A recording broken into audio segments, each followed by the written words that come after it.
My daughter's just like, oh my God, why are you talking about it? Hey, I didn't. I barely. You know what? As my grandmother would say, just tell her, as my grandmother said, just keep on living. Just keep on living. Just keep on living. Right?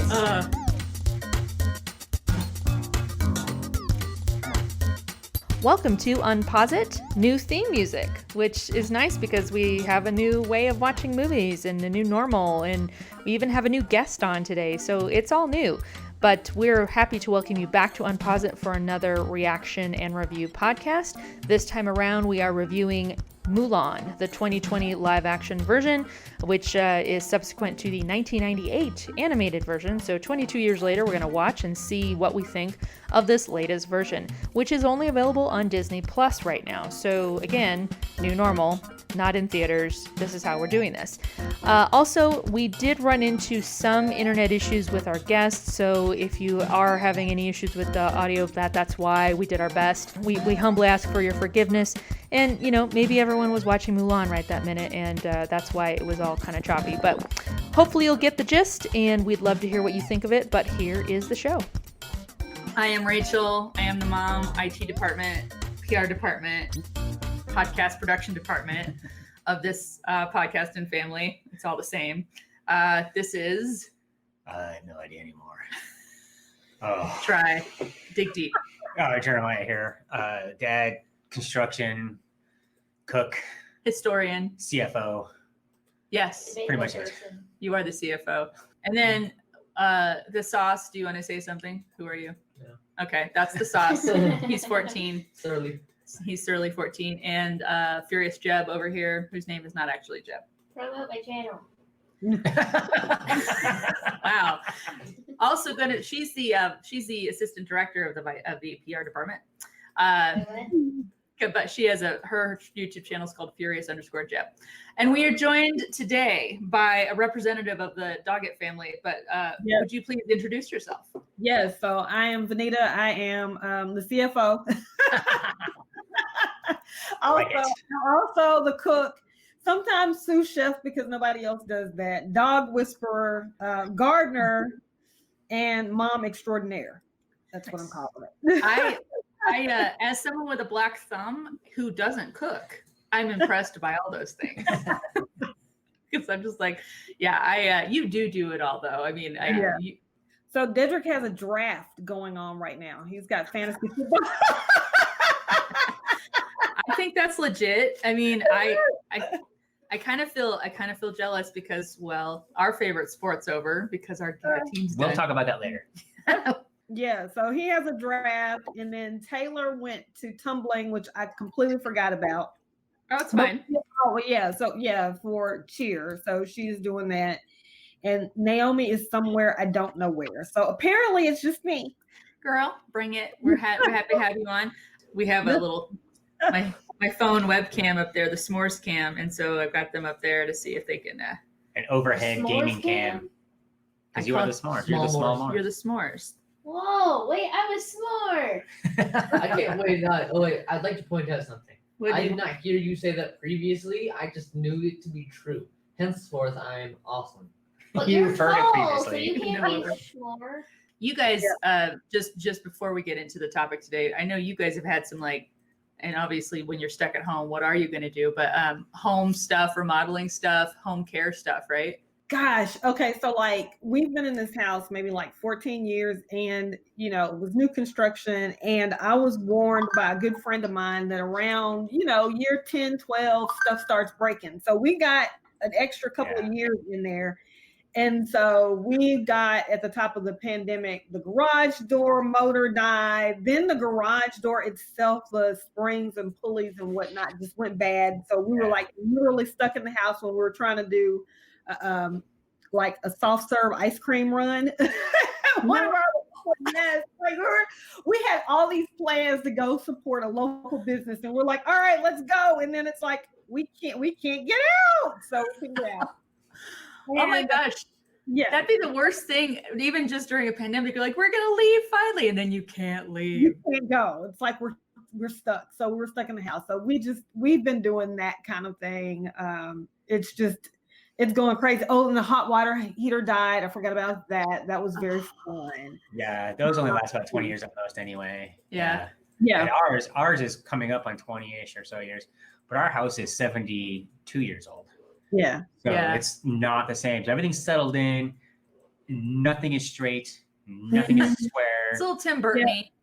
But everything mostly works. Yeah. Mostly.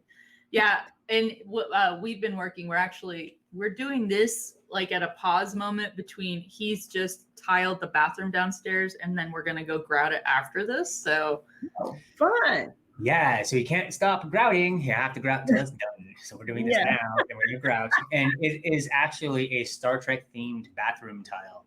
So the tile itself isn't Star Trek, but it's black, like space. And we have colors of Star Trek in there and some decorations of Star Trek that aren't permanent, like wall coverings and things like that. So it's in our nerd basement. So it has to go with a nerd theme. Oh, it's nerdy. Nerdy. I like it. I like it a lot. I'm definitely going to share pictures after it's done. Though I did hear one of our kids at least was saying the colors reminded her of IKEA a little bit, the blue and the yellow. Yeah, but she also speaks like that without really thinking. So and you can tell who I'm talking about now. Hey. She's like, what the heck, man? What the heck? Well, cool. All right. Well, we have Vanita. Vanita is going to represent her family. I know y'all watched Mulan on Disney Plus last night, right? Yes, we did. So everybody was really excited about it. Taylor had actually just gotten in from some sort of kayaking expedition with her friends at the park. So we were really excited about it. Everybody was looking forward to it. So I'm ready to jump into it. All right. And we watched it last night. And apparently I found out, Vanita, I don't know if maybe, has everyone in your house seen the animated one from 1998? So Taylor saw it, which is why she was super excited about it. Naomi had no reference, I think, for the animated one. So I don't know if she did. I don't remember that. How about you and Dedrick? Yes, no, we definitely have. Okay. Yeah. So everyone in my family apparently had seen animated except for me. I had never, I just don't. Really? Yeah. So I was looking up 1998. I'm like, well, what was I doing in 1998? I wouldn't have seen. I was really poor back then. Let's be clear. And I was working like 4 jobs at the time. So maybe I was like, I was like, I can't watch a movie right now. I just never got around to it. I never watched it. So I came into this cold turkey, like, well, it looks cool. The music was familiar to me, but just even though I hadn't seen it, because anytime you're watching anything Disney, it's like, oh, that's music from that. So I came into this cold too. So Naomi and I are right there. That's where I am with her. All right. Well, so just to recap, we are about to talk about Mulan, the live action 2020 that just came out. Full spoiler alert. Yeah. If you have not seen it, get off of this podcast. That's right. And then come back. Though again, this isn't like a brand new thing. It was it's a live action version of a movie that was made and released in 1998. Yeah. You had 22 years. But there's lots of spoilers. A lot of things are different. Yes. Yeah. Oh, my son has strong opinions. He thinks some of it was not as good. He gets that from me. Yes. Oh, yeah. Yeah, we'll talk. Yeah, I'm sure we're going to have some which that's the whole point, right? People are going to listen to this and be like, y'all crazy. Right. About anything. So let's talk about Mulan. Disney Plus, what is today? Today is the 5th. So it came out on September 4th on Disney Plus. It was a premium thing too. So if you have Disney Plus, you're already paying for Disney Plus. You had to pay a premium of $29.99 USD, I think, to get just to get it before it comes out December 4th or 18th or something like that for everybody on Disney Plus. And I think also it'll probably get a physical release at that point, I'd imagine. That'd be cool. That's what kind of what it sounds like. And that's probably when a physical release would have happened had it been theatrically released anyway. Yeah. That timeline lines up to where they were probably getting ready to have those pressed now for that release. So everything's kind of following that way on the business side. Yeah. I think we did not get gypped on the price because we had how many people watching it? We had an outdoor viewing, socially distanced, and we had 10 people. Yes. On No, our 9. patio. 9 people on our patio. Wait. Yes, And we a had dog. 9 people. So And a yeah, dog. we did our own little, like you said, a patio showing. So, people. I think a couple people there had Disney Plus, but they hadn't bought it. So we're like, yeah, let's watch it. It's fine. Yeah. So it turned out to be a great value for that. So we're not dogging the $30 for the extra on Mulan. COVID struck, it would have been in the theaters, and I think it would have been a financial success in the theaters. And it would have, and it's, I mean, Yeah. I don't know about y'all, but we spent less on the movie via Disney Plus than we would have for movie tickets. Yeah, because we were going to go see it. We were likely going to go see it in IMAX, which is a premium, and so definitely saved for the 4 of us. Although I still compare that to the fact that I wanted to see Scooby Doo, and I did not because I felt like I didn't want to pay $20 to see Scooby. I was like, no, it's like, so. Right. I don't know. This is going to be an interesting, foray into what people are actually willing to pay for movies. So, yeah. Like, That's very true. And Disney has there's no impetus for them to release any numbers on this. There's no tracking for it. There's no requirements. True. There's no contractual union agreement. And that's why we have box office numbers so that the whole production crew doesn't get gypped on, I worked on this $1 billion movie, but I only got $1.95. This one, they're not constrained to that. So we may never really know the real download numbers, but download numbers or, subscription numbers doesn't convey how many people. We did one purchase and 9 people got to watch it. Mm-hmm. So those metrics are going to be a little weird. Right. It'll be, and from the streaming standpoint, it'll be interesting to see. I mean, I don't know. We're just all in this new whatever this is, and can't. And I think on our last episode of this podcast, 2 weeks ago, we were saying, I mean, we have been seeing a couple theaters are starting to reopen a little bit here and a little bit there, but everybody's like, well, do I really want to go for 2.5 hours around people breathing and well, maybe people do not. that. Alamo Draft House is open, but it's kind of weird. There are bars open, but you can't take your drinks in. It's kind of weird. Drive-in theaters are making tons of money showing old movies, which is great. Yeah. Do you have any near you? We do. We have one drive-in that's still around. Nice. Same here. Yeah. Just one. Have you been to it since lockdowns happened and stuff?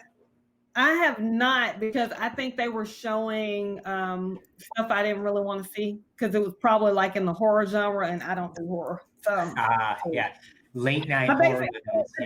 Technicolor, and if I, see a horror movie, whatever it is going to chase me in my sleep, and then I can't sleep for 2 hours after that. Because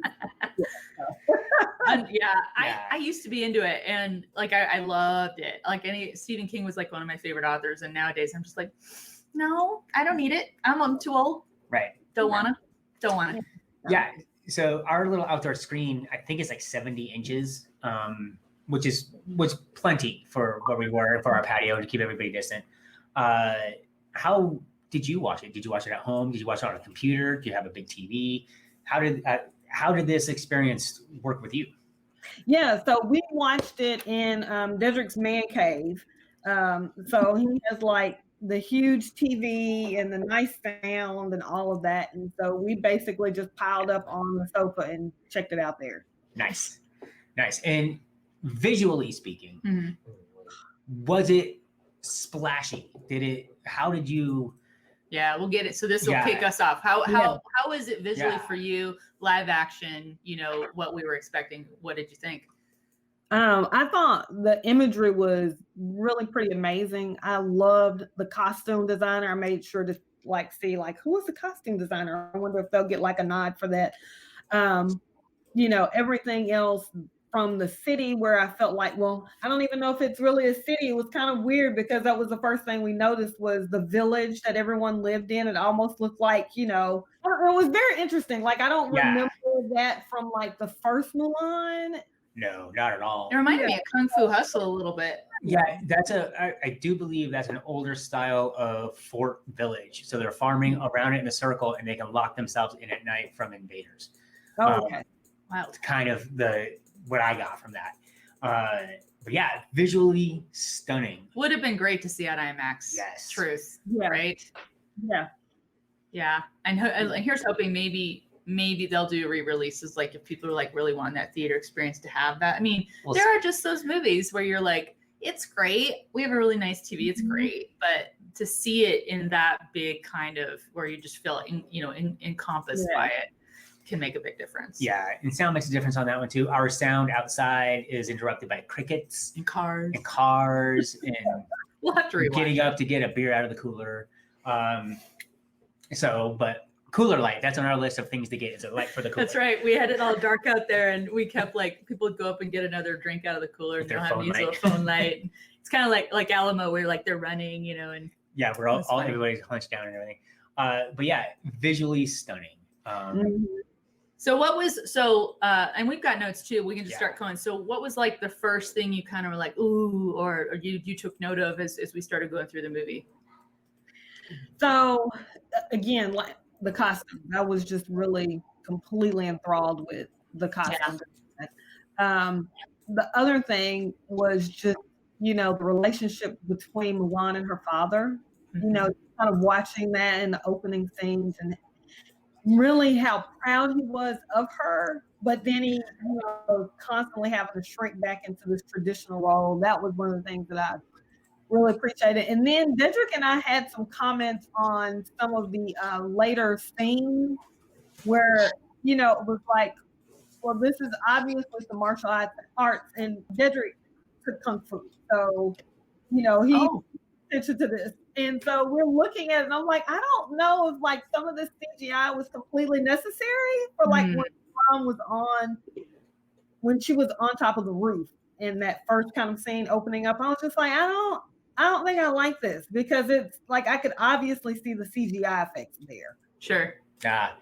Yeah, that makes sense. And speaking of the Kung Fu and the fighting, I was extremely disappointed in the fact that it was trying to be a Disney martial arts, Chinese style Kung Fu movie, and just there's a fight here, there's Donnie Yen doing something here, there's Jet Li doing something there, but nothing really stood out. There was no, if they were going to do that stuff like it was like you said at the beginning, where she's like kind of running off the roof, it should have been that throughout the whole movie. And there was long spots where it's just like, okay, where's the Kung Fu? Where's the action? Where's the action movie? Right. And it takes you out. And then when you get into the action, you're like, wait a minute, where's the drama? Where's the emotional turmoil? Where's the identity crisis? It doesn't merge at all for me.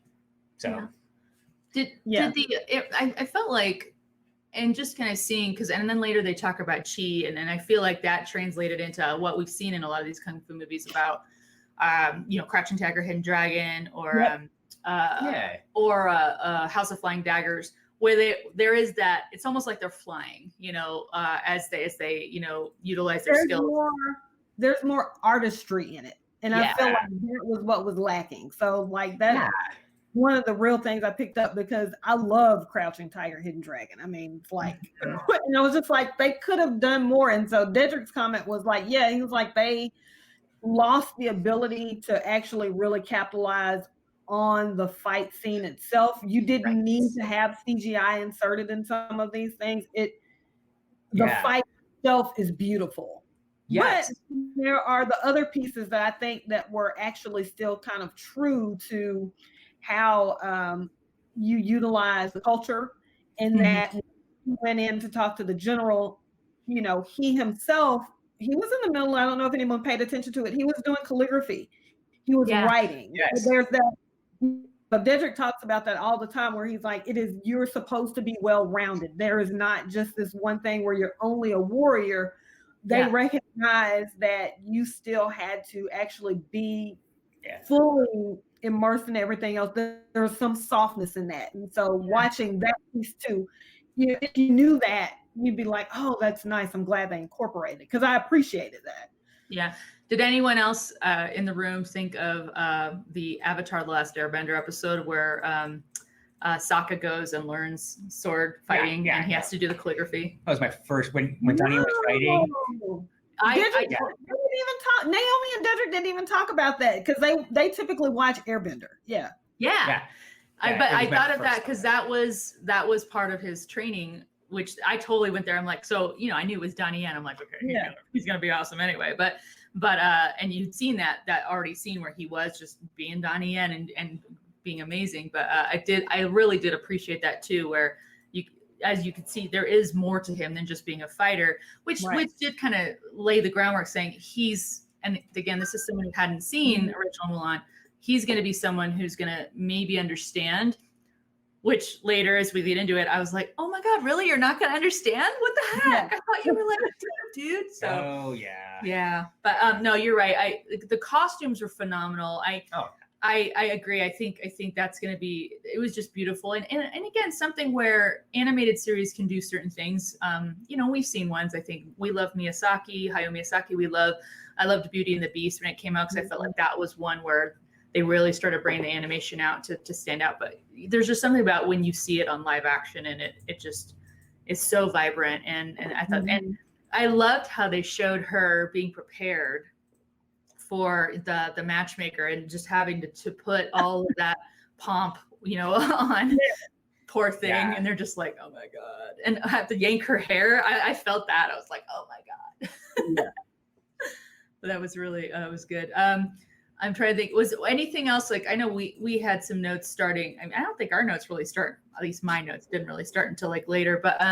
Right. What is your opinion of using a phoenix in this story versus a dragon in the animated? Now, Eddie Murphy voiced the dragon in the 1998 Mulan. So you're not going to have some wisecracking comedian, hilarious dragon. But did that change anything for you using a different image? So Taylor, this is where Taylor did not like it. She didn't like it at all, because she was like, I missed the dragon. I was like, well, that's the whole point of the phoenix. And she's like, no, I want I want old Eddie Murphy. I want the songs. And I was like, well, there's a score. And I mean, like, she just could not separate the two. She wanted what she experienced as a kid versus what this is now. And so I like the phoenix imagery. And I guess I would be curious, because I did know that as she was in the camp with everyone else, and she is pretending to be who she is, this a boy essentially, and the phoenix doesn't make any appearances. The phoenix doesn't come back until Was that because she was not holding the truth value, like she was deceiving? Because I wondered that later. Because it led her to the camp, right? But then you don't see it until, and I don't remember when you see it again. I think it somehow you don't see it again until after she has the encounter with. That's right. The witch. And I don't even want to call her the witch. I don't like that. And she has an encounter, and then you see the phoenix again, and then the phoenix is back. And so, I'm just curious, like what happened with the phoenix? The phoenix just, is that all symbolic there? Because I would imagine maybe it is, but Georgia, you said that too. You were wondering why they were using a phoenix versus a dragon. Well, my friend at school said it when we were talking about Mulan. Yeah. And she was like, but there's only dragons. There's no phoenixes anywhere. And I looked up IMDb, and of course it's just came out, so the trivia on IMDb just is starting to build. But it did talk about, they said the phoenix is, I need to go find it, is a symbol in Chinese culture, I think for renewal or something like that. And that was my question too, is this really a Chinese symbol, or are we European? A sign of peace and prosperity in Chinese culture, which, so Kate, think about that. That doesn't seem to jive with me, because it's not like, peace, they weren't really, she's a warrior. Prosperity, bravery, that wasn't the goal either. Nothing. It just seems like, so why the phoenix? What happened there? I think, Well, Yeah. Well, the phoenix, the father was praying and asking the phoenix to guide her, and the phoenix was part of their, their family thing. And so that makes sense. And so the Phoenix is doing that. But even if not outside of peace, remember the only reason that they are fighting is to preserve peace. They're not fighting because they were actually going to go in and lay waste to something. They were trying to keep the kingdom itself from being, Yeah, you're right. Because like they had the Phoenix, the decal thing he had there. And also the fact, at the very beginning, she breaks the wing of that Phoenix. Yeah. And they're putting it back together. I did think they seemed to develop that pretty well. That if there was any relationship in there, they developed pretty well with between the father and the daughter, and that, again, like you said, that conflict there where he sees her potential, but due to culture, it's like, I want to encourage you to be more than your station allows you to be, but I can't. And of course, then we have which a familiar actress for us all is Keiko, the actress who plays Keiko in Star Trek. Rosalind Chow is the mother of Mulan, and she's basically the one who's hardlining, saying she can't do this, she has to be this. So come on, you need to tell her, she needs to realize you need to do this and stuff. But then that which led to the spider scene. Yeah, the spider scene was funny.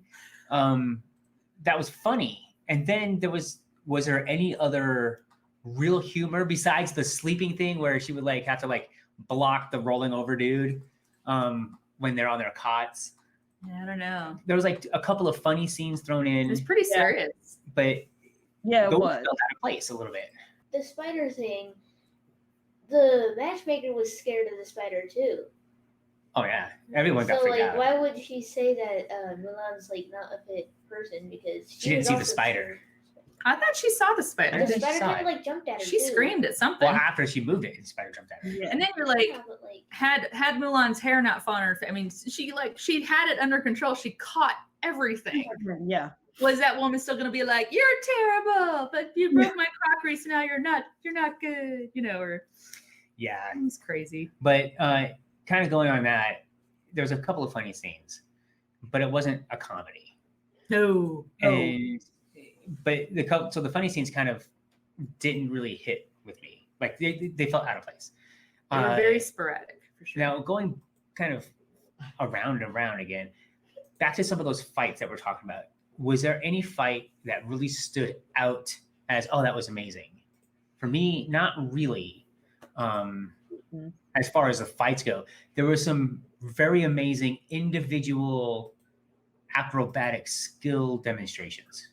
Like Donnie Yen, when he was instructing his soldiers with the sword, read somewhere where Ben told me that they had to get different cameras because his sword was stuttering because he was moving it so fast in real life because he's trained, right? Things like that were impressive, but as far as the combat goes, did anything really stick out? No, the scene where they were practicing,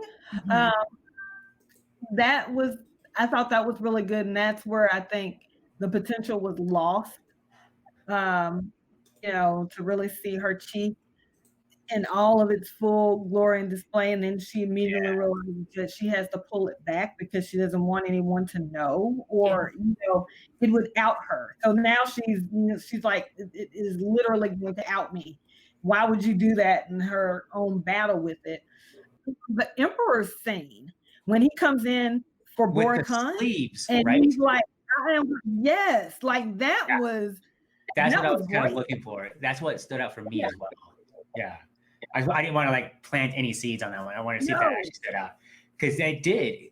I wanted to see Jet Li and Donnie Yen together again on screen. Oh, yeah. We never do. Really. That's okay. No. Yeah. Can't give us everything. No, I agree with you. I really liked, I remember feeling myself oh, this is going to be so satisfying. When she starts, I can't remember the other guy's name, the one where they kind of butt heads, but then wind up being, love interest. Yeah. Well, even if that, they don't really go that way. They hinted at it quite a bit. It's fine. They didn't need to. But I was really, because here we go. And you see how skilled she is. But I felt like they just, I was not as satisfied as I thought I was going to be. I was like, okay, but where's the rest of it? Every going back to the tent, everybody's like, dude, that was amazing. Oh my God, you stink. And which is the Oh other yeah, thing. the joke thing. I didn't even remember the smelly thing being a joke, but it was totally a joke. Yeah. So I want to come back to humor for a second. How did you guys feel about, like, again, talking about Taylor, what she was hoping for? Was she hoping for as much humor as I guess was in the animated one, or what did she think about that? What did you guys think about that? I think she was. I think she was really kind of looking for that. And again, like I mentioned, she missed the original Disney music.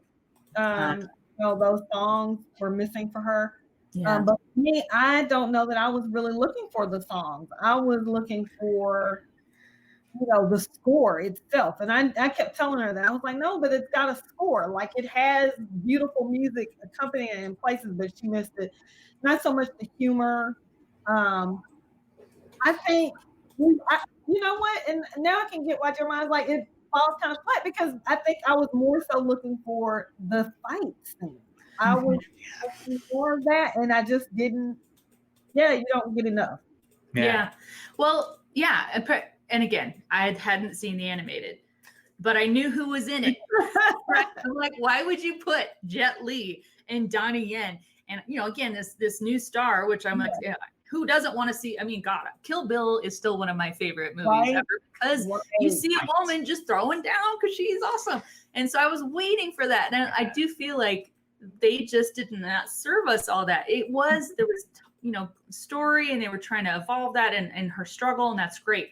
But man, you got live action. I want to see some of that stuff. That's why so many of us have been looking forward to, like, Avatar: The Last Airbender live action, because you want to see the bending, and all the cool moves and stuff they do. But yeah. And is this movie supposed to be a female empowerment movie? Is it supposed to be a Chinese and Asian culture product? Is it supposed to be just a kung fu movie? Is it supposed to be a fantasy movie? Is it supposed to be a comedy? Is it supposed to be a coming of age movie?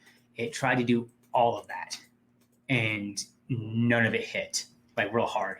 It did. Jet feel like Li's it fight was the best, and and he's not the star. He's a minor character in this one. That's true. Right? Mulan, she had some great moves and everything, and the fight with the, we'll call her the sorceress warrior, because she had that claw hand that was pretty cool, but it was too short, really, frankly. The fight scenes didn't really stick out.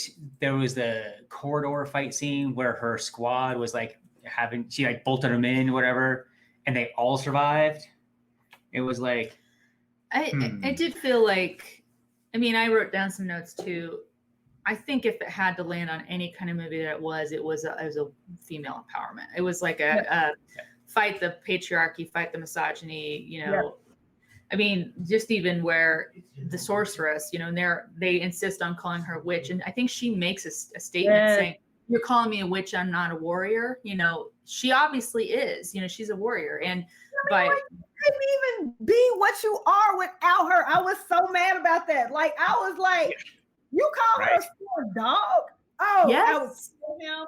I would kill him. I was like, it's a setup. Because what I wanted was, like, I wanted the sorceress to actually be like, oh, okay, all right, that's what it is. All right, let me show you. You have nothing. And then when they go in to open up to take the Imperial City, that it is, like when Mulan comes in, she is the one sitting on the throne. That's what I wanted. I wanted her to be like, let me show you. And then I waste. But I realized that that's a whole nother movie, and that's not about Mulan. But like, I was really kind of upset about it. Yes. Yeah. I honestly want to see her story. Yeah, I said that last night. She felt so deep and yet so shallow. Like, there was so much there that could have been explored. Yeah. And I said this last night. I think this would have been much better served as a Disney Plus series, like the Marvel series that are coming out, 8 episodes of an hour long. Yeah. And then like episode 2 and 3 are like the training. So then you can really flesh out that the real camaraderie, how she really, becomes part of the group. And then 4, 5, and 6, she's like outed.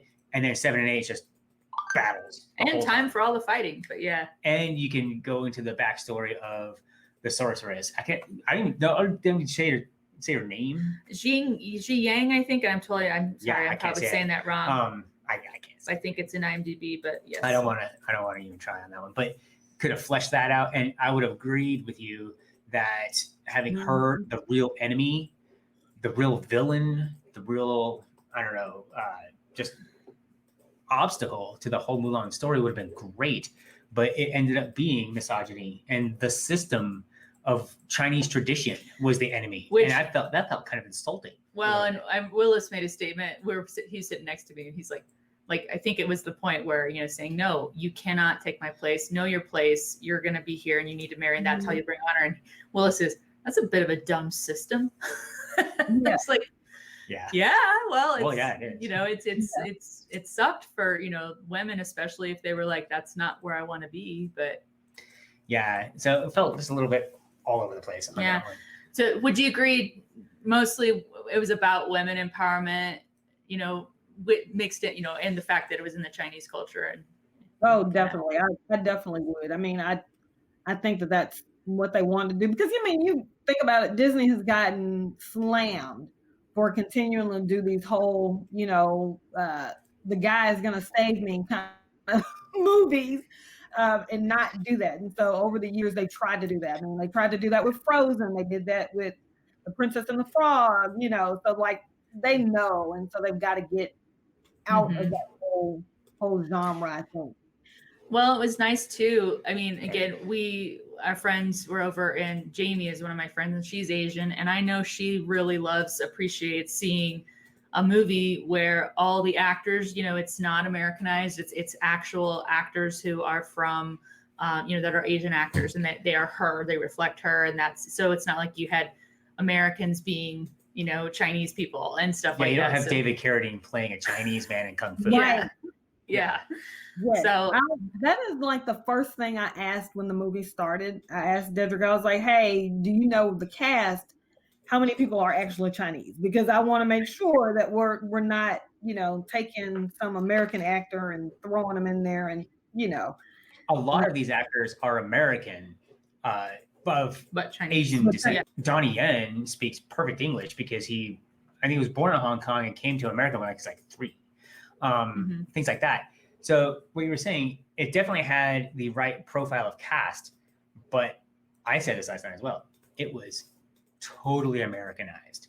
Okay. It felt like we're trying to mimic a Chinese movie when it would have been better just to say, hey, take this Mulan, you Chinese director, Stephen Chow, somebody like that, who is immersed in the Chinese movie industry, and say, make this movie for us. Yeah, it was directed by Nikki Caro, who is a New Zealand film director and screenwriter. Yeah, she's not Chinese, but she's female, so that's where that female empowerment probably came through. Yeah, but it totally felt Americanized, and I felt conflicted on that one because obviously it was cast well, and it was cast very well. Yeah, performances were good. So we were speculating about this last night. Would you have enjoyed it more? And I wonder if I would have had it been all in Chinese with English subtitles. Right? Like I'm going back to my Saturday afternoon life as a kid watching, Kung Fu movies, right? And so I don't know, maybe? Right. Yeah. I know. I was wondering that last night, and we do have a whole section where we're talking about places where we feel like they either were doing an homage or possibly just copying some tropes. But before we move on, any other? Because I think we talked a bit, chronologically through the movie about, okay, she's at the village, she's messes up with the matchmaker, she takes her dad's stuff. Anything from that kind of first act going into the second act where she's training, anything else that jumped out that you were like, ooh, or way to be so elegant. No, I think I felt the most pain when her father was for the Imperial Guard and was trying to stand there and be strong, knowing that he needed that cane, and he threw it down, and then she wanting to rush out to her dad and her mom, immediately pulling her and saying, no, you will humiliate him further. Like, I felt like that was a little bit of a dagger. That scene at dinner was pretty tense. Like, that got everybody in the room to gasp. They were like, when he was like, I am the father, and they're like, like everyone's like, oh. We all Like, looked at Maya like, Like, that's right. That's I right. mean, like, I can get it. Like he is trying to, really kind of say that this is his place and this is what he's supposed. And so there's that struggle there, I think, for him with, being this great warrior that he was, and now cannot do that. And how does he feel? And there's no one to take up it. Like he was going through a little something. I think that was missed. But he did a great job of portraying that on the screen. Because I agree. And actually, now that you say that, I never at any point disbelieved anything he did. He was really good at bringing that across and showing that conflict. He was feeling weak. He felt he wanted to do his duty, and he knew he couldn't. He's probably going to die doing it. In the midst of all that, I mean, that's his own struggle. But then he's got a daughter who he probably knows could go kick some butt. Even though he shares, he does share. I loved his prayer for her, where he's just like, please protect her. She doesn't know, help her, because I bet he just figured she might get killed, which is awful.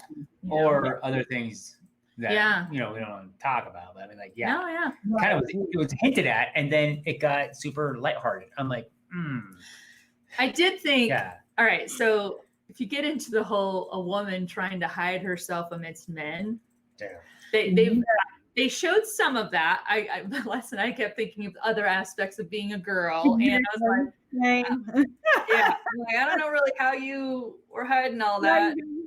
You don't hide that. Like that. Smell will only get you so far removed from people where they're like, Yeah, and so it's a fantasy movie. Yeah. So you kind of take yourself out of that a little bit, but it wasn't fantastic enough. Fantastical enough, if there's a word. Not, like you said, not enough of the Phoenix in that section. Yeah, because that could have if the Phoenix was there blinding the other people to her true identity, that would have been just a great way to slide it in. I would say this: the father, the mother, Mulan, Donnie Yen's general, all the co-soldiers, the sorceress, which I can't remember her character's name, and then all the marauders, everybody performed their part extremely well. So I think what's kind of being fleshed out here is that our problem here is with how the story evolves throughout the movie. How it's told. Yeah. In the animated one, was that the same conflict that Mulan in live action was having about, oh my gosh, I'm supposed to be having these three values, but that the truth part, the fact that I'm hiding who I am, is really digging at me? Was that a conflict that she had in the animated? I don't remember. I don't remember that. I mean, It was. You don't think so either? I mean, it's been like ancient. It is 22 years old. I saw it when it first came out. I think her main conflict was that the fellas didn't accept her as a good warrior. I think that was the main animated concept. Because this one, the live action that we saw last night seems to, and even the sorceress implied that your chi is weak because you're lying to yourself. You're pretending. Yeah. And then she has that fight with her, and then they say, so Juan did die because now it's just Mulan, because now she will no longer lie about who she is. But I thought interesting. I wondered that if that was that what they did in the animated one. It's interesting, but yeah. We're going to take a quick break to pay some bills, but we'll be right back with the episode after this message from our sponsor. Our website, unposit.com, is hosted very nicely, very pain-free by iamhelix.com. Helix does managed WordPress hosted sites. I've used WordPress, I think, just about on every website I've ever made. I've done the WordPress.com, I've done the WordPress.org, so the WordPress hosted stuff. I love it because it's pretty easy to use. Does anyone in this room know what it means to host a website? I was going to. Or are you going to know, or are you going to do it? I was going to get it. Oh, we can still do that. I just keep forgetting, dude. There's just like us. You know who we could turn to for that? Helix.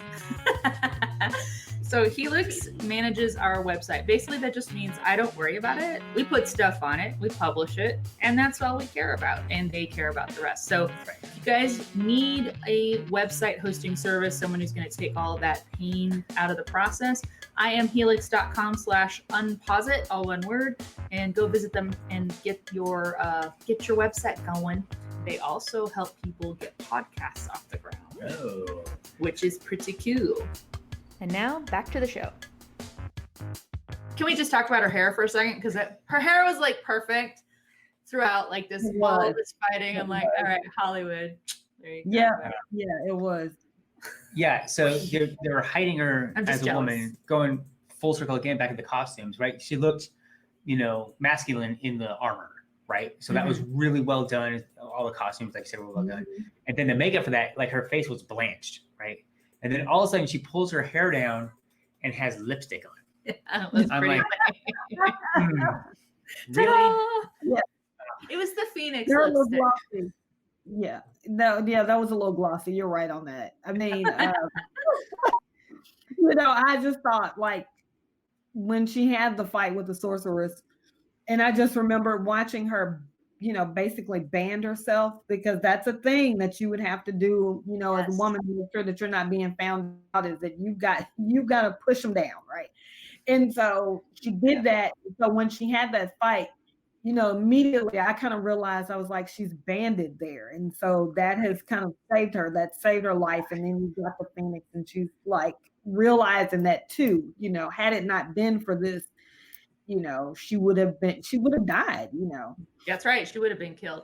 And that's totally, I hadn't even thought about that too. That thing with, constricting her. So not even just the fact that overall she is deceiving people, but she is actually wearing deception by banding herself, which is probably would make anyone not be able to fight to their fullest potential and breathe. And it's like a corset, right? But even worse. So that's interesting. I hadn't even thought about that. Yeah, that's what stuck out, because she pulled it out of the banding. That like, thank God she had that, right? I didn't even think about the breathing part. Like taking all that stuff off freed her up so she can move the way she normally moves. I mean, I don't want to get to, but I mean, at the end of every day, every woman feels that release. Feel that. Yeah, it's like, whoo, I can breathe. Like, okay. She so we talked about kind of, she's gone through, they go to battle. She is the only one, by the way. There were two of her warriors. I mean, many of them get shot down. Two of them retreat, and she keeps pursuing. That's when she encounters the sorceress and goes through her dropping the pretense, I'm going to come back, and then she comes back. We did make a note. She fought. I mean, that was pretty good fight scene. I wish again it could have been longer, but where she sees all of her fellow warriors, soldiers, try to hide, and they're attacking them with a trebuchet, and she goes and has them, generate an avalanche. Which, just a quick aside, we made the comment, well, that's the only avalanche that succeeded today, because our team, the Colorado Avalanche hockey team, lost game 7. That was a heartbreaker. And we watched it. We finished watching it on delay, like 10 minutes before people showed up, and we're like, so seeing that avalanche, I'm like, well, at least we saw one good avalanche today. But yeah, that as far as that goes, the fight, you said this, reminded you of the fight between Bruce Wayne and Ra's al Ghul in Batman Begins. And then there's the I'm with Juan Mulan, I'm Spartacus moment. A lot of the sayings were a bit trite. There's no courage without fear, which is true, but it didn't feel organically original to that script. Delivered well, but not like just inserted. Some of the other ones that you had written down here, one warrior knows another. I loved that line. The scene was great, but the line, it just felt inserted. I just totally disagree. Actually, that's the part where I cried. Like I said, the scene. You're weak. I'm not weak. You just got called weak by your own. I am not weak. You are weak. Hey, crying does not make one weak. Insert that line. But no, I agree with you, Rachel. I like that scene. I felt like he knew, like she lost that sword in battle. He knew that, like that was not, I lost it because I was careless. I was working with it and I lost it in battle. And I think he knows that, I don't think he just assumed that she was careless with it or anything of that nature. I think that he knew. And I loved that line because I was already tearing up at that point. But when he says one warrior knows another, and that to me brought together all of that.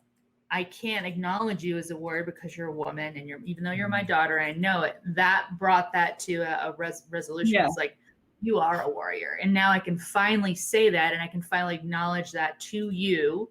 Yeah, because if anyone's opinion mattered to her about what they thought of her as a warrior, it was that. Yes. Yeah. So I loved it. I thought that line was like, it shook me. Yeah.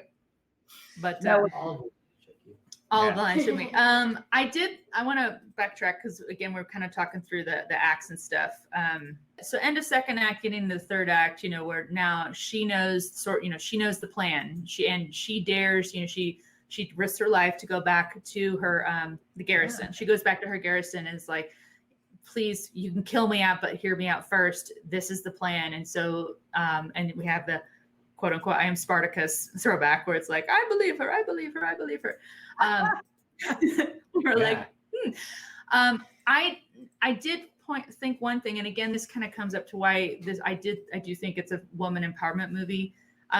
It really seems like, you hear the sorcerers talking about how, and telling Mulan, I've been treated this way all my life for what I am. And I wrote down misogyny created an enemy. It was like, because men are treating a woman who's got chi, who's got power, as a witch, as a dog, and that helped turn her into who she was, which then you do see kind of play out at the end because Mulan does get accepted. She does not pick that path or go down the same path. So I thought that was kind of interesting too. And this is where I think, they didn't do enough of a job with the villain. Yes. Because I'm not getting ready to tell you all this and let you leave. The sorceress could be duplicitous with the Borkan. Like, you gonna call me a scorn dog, then you tell me I'm a slave, then you know what? So yeah, I'm gonna give Mulan some nuggets so she can defeat you. So, I don't have to. You can die, you can be completely vanquished at the hands of someone else. So, like I feel like there are some other missing pieces that they could have put into there to make that a little bit better because I looked at that, I was like, so she's just gonna let her go? She gonna give her the plan and let her go? Yeah, I thought that too. I'm like, why did she just let her go? I really was wondering that. I'm like, that just seems very unrealistic to me. If she legit was I'm on these guys' side and I'm going to help take this down. I'm telling you that, like, I felt like, why didn't they just have a fight just then? Mulan can leave. But instead it was like, no, I won't join you. I'm going to go and save the day. All right, then. That felt really weird to me. Maybe it was, again, laying the groundwork that she's going to turn. Yeah. So weird. It could be, but they could have done that. That's another shot, right? That's another scene. That is after Mulan leaves and going back, right? Because that doesn't even, like it doesn't make sense. They just missed the ability there to make that a little bit more stronger. I'd be interested. So this all gets back to sometimes, they've done those scenes, and do they end up on the editing room floor? Yeah. I wish I would know, what if because I would what if they did shoot a scene like that? What if that was part of the story and they're like, we don't have time, or an editor or someone decided, let's not tell the story that way, let's take that out. I always wonder that, where it's like, especially when it's that big of a gap. You were setting it up, but you were setting it up. You set it up with the scene of calling her a scorn dog, her grabbing his throat, that tension there, it was already in the room. Like, you didn't have to do a lot in order to capitalize on it. Exactly. Yeah. I know it Yeah. left you wanting. For And sure. I agree with your statement before. It should the ultimate battle scene should have been where she had already not disposed of the emperor. You want the emperor to survive because that's integral to Mulan's story. But she has the emperor captured, and she's now taken over the band and shown her true power, and then they follow her. So now we have brigands following a female leader, and then we have the imperial forces following a female leader, and then they clash. At the end, that would have been a much better. I would watch that. Yeah. And I mean, how the sorceress goes out is completely unbelievable. That shocked me. No redemption there. Like I feel like there's a little bit when you let her hear, and then I wrote that down and I didn't translate up to these notes, but that took me completely by surprise. Like I would not have made that choice, and I don't necessarily agree with it. Is that she saves Mulan by taking the arrow? I'm like, okay, there just was lost opportunity there. Yeah. I would have totally seen them setting up Mulan 2, right? Thinking that this was going to be a blockbuster where the sorceress gets away and Mulan catches the arrow, and now she's like wreaking havoc for Mulan 2. Could she not have used magic to stop the arrow? Right. Chi magic? No. Wasn't it too fast? Could she not have, like all the other people who have chi in the movie, caught the arrow as the eagle turned into him? There are millions of ways this could have gone better. He's like, this is not the way.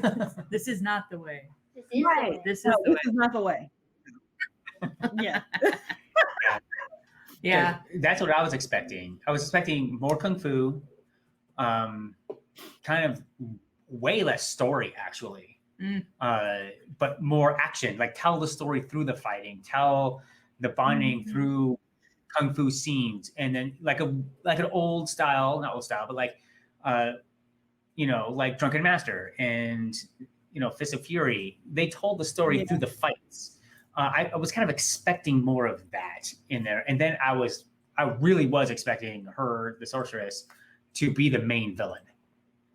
Frankly. And then like that guy would have been just being used by her. Do you think? Yeah. So okay. So let's carry that. So because it does feel like they kind of with the sorceress's ending and how that ended up, but then you're left with nothing but a disdain. We disdain this other guy who called her like, oh, you're not all that. You're merely this pawn, and so she's the one who brought you to power, bro. But so now all you've got is this guy. Of course, Mulan's gonna kick his butt because he's nothing.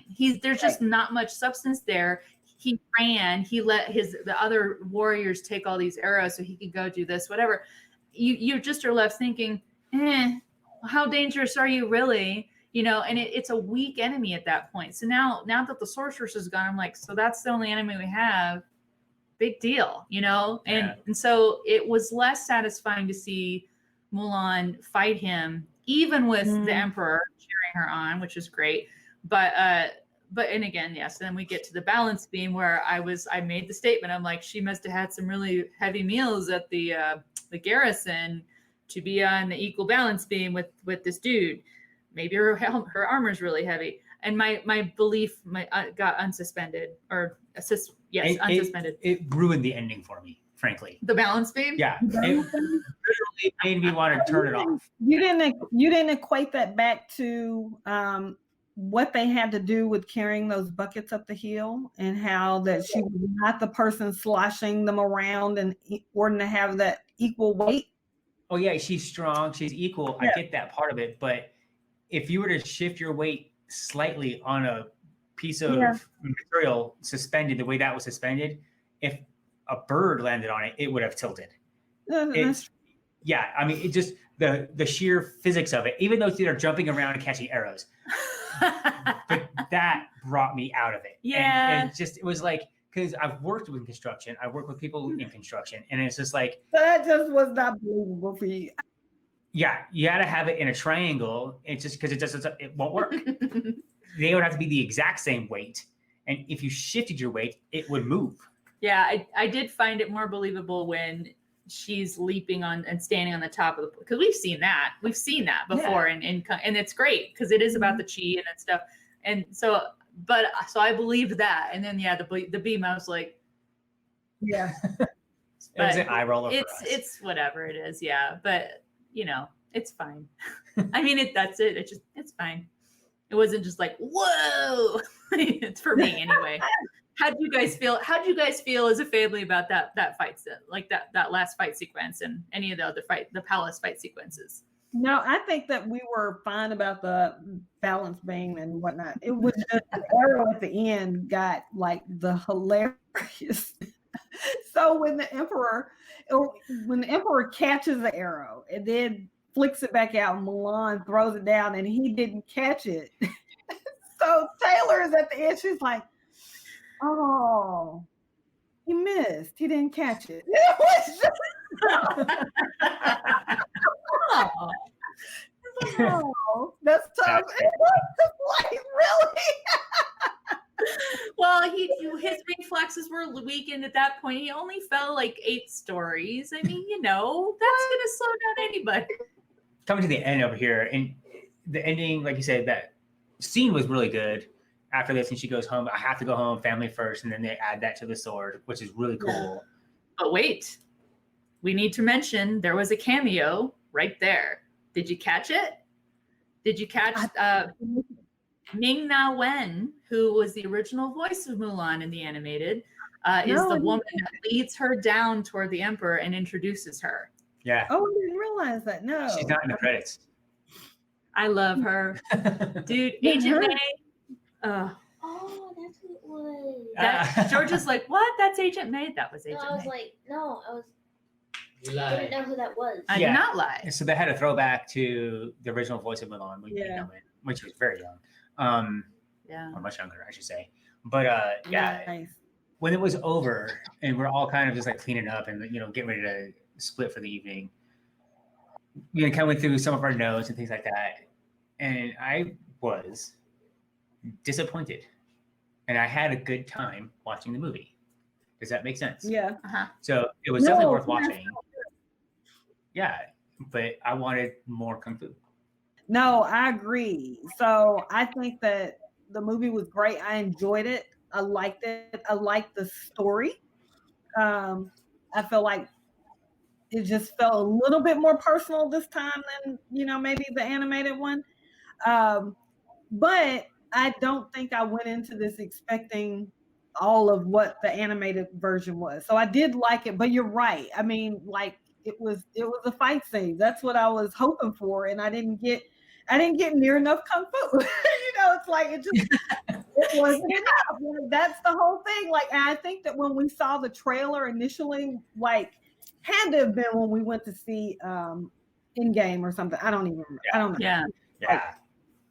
So long ago. I know, so long ago, right? So when we saw the trailer, we were like, oh, because we were expecting the kung fu. I mean, because that's kind of what they showed in the trailer initially. Like, it was just having as much was sad.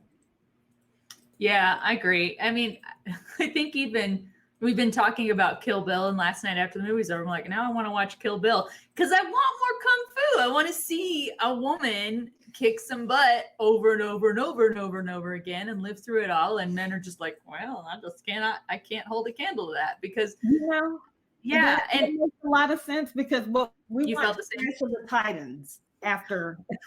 Did you really? You went on, you're like, let's watch another movie because we need some more fighting. Yeah, we obviously we did. I didn't even think about that we needed more fighting. So we watched Clash. That's awesome. I love that you're like, let's just move on to something else. So y'all watch Kill Bill? No, we did. I would have liked to. It was too late, but now I want to. I mentioned that after the movie, we're all sitting talking about it. I'm like, no, I want to watch Kill Bill. Yeah, we didn't start the movie until a little after 8. Yeah. Because it was like a drive-in experience right outside. So it had to be late. So when it was over, it was a little after 10. And then we were watching Steve Martin banjo YouTubes. Because, we're weird. And I wanted to watch the Sozin's Comet 4-episode arc of Avatar, The Last Airbender, the series finale. Yeah, just because I wanted better kung fu, and that's animated, I guess. But I mean, yeah, I don't know. But I agree with you, Benita. I think the previews we saw, we were all. I totally thought I'm going to see a beautiful. It was beautiful, Chinese. China was totally Chinese. It was. I'm going to see a beautiful story about a girl who is a fighter and has to fight her way to earn respect through her fighting, and in the process wins stuff for her country. But in all of that, I'm like, fighting. I'm going to see some fighting. I'm going to see a girl fight. It's going to be good. And I was like, well, I saw a girl fight. I could have taken some more fighting. So all that to say, dear Disney, we really wanted some more fighting. Yeah, it reminds me. I don't know if maybe Disney thought, well, we're family, but you got Marvel at this point now. I mean, it's Disney, and they should be used to this. First Disney live action remake to receive a PG-13. So they could have gone a little hard on the action. I know. I wonder it makes me wonder, though, again, if the editing process, were they hitting too hard on the violence / fighting, and they're like, we're going to get an R if we maybe. I don't know, but you're right. Maybe it was the family component of it saying, hey, we better not, because there's going to be people who've seen the animated and they're expecting a family movie, even though we have two of the most amazing fighters ever to be in cinema in this same movie. But yeah, maybe that was a choice they made where they're like, we can't skate that far over the line or something, or up to it. You missed that point though, when you still had a better opportunity in the training scenes then. Yes. That's where you could, if you're trying to avoid, obvious violence, that's where you do that. But it just, Mm-hmm. Yeah, things happen off camera. So, she slices somebody, but the edit is right before it's contact. You cut to another part and the soldier has fallen, the enemy has fallen. And the battle scenes with her and the Empress or Sorceress, those were not bloody, but they were brutal. Like, they were good, and they could have been extended. Would that have, switched it from PG-13 to R? I don't think so. If you kept the blood out of it, and there was obviously no nudity and no cussing, so I think they could have upped the kung fu fighting. Insert funny song here, and then kept it PG-13 and just more action, because there was way more action in, say, Black Panther and Captain America: Winter Soldier and all these Marvels. Those are PG-13. I'm just trying to look up the editor and see if I can find. I did see, Benita, you said you took note of the costume designer Bina de Guiler. I'm sure I'm not saying that right. Yeah. You guys go check her out. She's got ones I can't repeat. Okay. All right then. Yeah. Yeah, I'm just trying to repeat that. No, that's not family friendly titling. Anyway, but yeah. So what would you, Benita, what did you guys mostly, did you find it was an entertaining movie, or were you guys kind of like on a scale like 1 to 10, what would you guys, and if you want to break it out by who liked it best, or, by individuals, what did you guys think? What'd you rate it? So I think if I were rating it for Taylor probably gives it a 4 because it was missing some of her pieces. I'd probably give it maybe like a 6. It wasn't terrible. Like, there were some things that I was missing. I really liked the story development. The characters were pretty decent. Like, I felt like I could relate to everybody. Naomi really liked it. So I think Naomi probably gives it about a 7. And I'm wondering, I think Dedrick may have given it maybe a 6 or so as well. Like, He liked it. He liked that it was different, and he wasn't expecting it to be the same. So, yeah. Okay.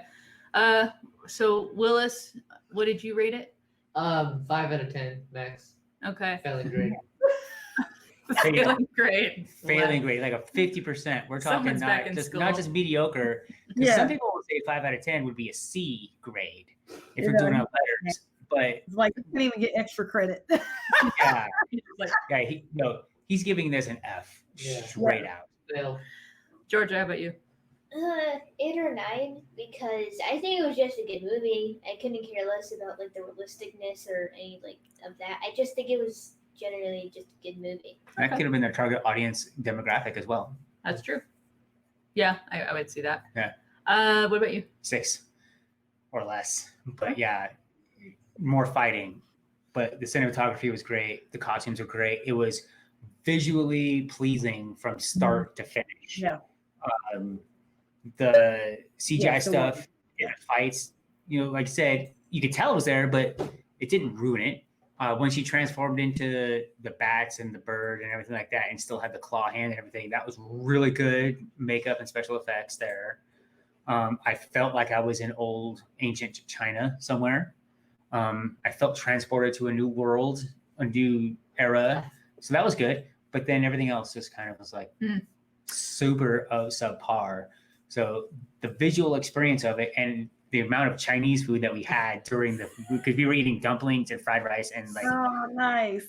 all kinds of like yummies with our chopsticks. We had sake too. Yeah, we got some. Well, it's Japanese. But we got some. Sake. I know, but hey, I do what I can. We live in a white place. Right. So that brought it up to a 6 from say a 4. All right, so I'm going to rate it. I was going to say 6.5. I'm going to say 7 because of some of the things you said. Because I was like, I do think I thought it was well done from all the production standpoints of saying costuming, acting, casting, choreography, all that stuff. They would get me to a 10 had they addressed the sorceress story conflict better and incorporated more fight scenes. My goodness, what a wasted opportunity, because again, Jet Li and Donnie Yen, what the heck? So right. and that's just the two I know quantities, because I really sense that the actress, and again, let me go find her name. The main actress Yifei Liu. I please, I'm sorry. I will do better. But she seems like, and they even said in trivia, they looked a long time for somebody who they thought could carry this role but also become a star. So we're likely to see her in future projects. Yeah. But she obviously had acumen for it, and see, I would like to learn more about what training she went through. But it looks like, again, I want to see the act. They want to see all this fighting. So they could have got to a 10 if they'd done those two things better for me. So 7. Yeah. Sounds like we had all had a good time and were disappointed. No, I wasn't disappointed. Yeah, she liked it, dude. Oh, she did like it. She's the high rater, which is kind of interesting. Sometimes you have been the most critical in our past ratings. 2s and things. So this is interesting. I use 5, 6s. I don't know what you mean by 2. What's next on your movie-going nerd movie casting, scene, rather? social media, whatever? I've got to figure out how I'm going to watch Tenet. That's the only one. I've got to figure out how to watch Tenet. That's it. Okay. No, I've heard things. I mostly, again, busyness and stuff, but I'm like, need to hear that. What about us? Tenet looks good. I don't know if we'll be in a movie theater the remainder of 2020 calendar year. Yeah. It's extremely busy for us all together, but me specifically, my plate is overflowing with full. So things are getting undone or not finished or uncompleted, however you want to say it. But I think our next one that we are really looking forward to is The Mandalorian. Yeah, Mandalorian season 2. Which is the end of the year. It's like When is December. or Picard something. When is it coming out? When is it? We'd have to look it up. I think it's October through December again. Is the season. So it's coming up fairly soon. But also the Marvel shows on Disney Plus should be coming up. October 30th, Disney Plus. Yeah. Wait, Mandalorian? Yeah. Mandalorian season 2. Oh, that. Do it So- exact to my birthday and on Grandma's birthday. Yay. And we're All looking. right. Nice. I need to mark that on my calendar. I don't know why I didn't know when it was coming back out. I didn't know it until I just looked it up, so don't feel bad. Because I knew it was somewhere in the future. That's all I had. But yeah, so it's kind of streaming television for us. Sports is over because the Avalanche are out. We're Avalanche fans. But what came out yesterday as well is The Boys season 2. So that's one episode a week. I might wait till there's 3 or 4 episodes out and then kind of like binge it because right then it'll be like midterms. That's and I'll adults only. No children. no watching children on that one at all. And we are currently going through Mission Impossible 1 through 6 with the kids. So we have 1 through 4 done, and we have 5 and 6 to go. And I think 4 is my favorite one. I still remember seeing 4 in the theater. We went to see it, and we're starting to watch it, and I'm like, I cursed at Tom Cruise because I'm just like, He's so I don't like you, but gosh dang it, really good movies. So he's a problem for me. Yeah. So that's on our list of things. Wait, was that the one that had like the running on the biggest like building in? Yes, where he's on. I love that part. He's in Dubai. Yeah, it comes down the. She was all like, "I would totally do that with the cable." We're like, "Oh no." Yeah, You don't even know. You've never been on a height that high. Ever. Cute. You already know from the movie, and the movie isn't even. I would totally want to do it though. All right. Well, next time we're in Dubai. But yeah, that's kind of like our limited plate of things coming up. There could be things. We just finished watching season 2 of One Punch Man, and you guys might like that, Benita. Was extremely disappointed with One Punch Man season 2. Well, maybe you like season 1 then. Season 1 is amazing, and it's on Netflix. But it's about kung fu, and it's funny apparently. Well, it's Japanese for sure, and it's Japanese and subtitled, so they didn't even bother dubbing it over. And it's for obscure manga called One Punch Man, and the premise is explained in the very first episode of the very first season. He is so strong, it only takes 1 punch to defeat any enemy anywhere. Oh wow! So then, how do you make that interesting? He's also the least motivated person ever. He's like the laziest dude. Yet he works all the time because he's super strong and just super apathetic. And it's hilarious. And season 2 just didn't feature him. There was 2 episodes where he's not even in it. So that's why they can watch season 1. Maybe season 2 is on Hulu and season 1 is on Netflix. So you have to have both. But season 1, I would watch it. It's amazing. All right, wait. On the topic of anime, I want to say this on camera microphone thingy we're doing about Naruto. I'm just saying it's great anime. I haven't seen it all because it costs money, but you won't let me. You get that bathing finished, we can get Naruto. Willis, I just know he pays us 20. He slips us a 20 about every few weeks because he wants to buy the next season. So that's an investment he's making. We just keep buying the next season on Amazon for him. And I don't regret it. And then I just watch it every now and then. All right. Okay. Here's my logic. Dad said only 2 a month, and he gives me $40 a month for an allowance.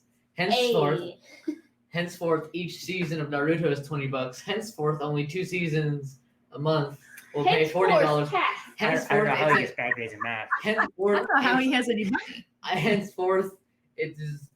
And say henceforth all the time. It's a new month. Henceforth.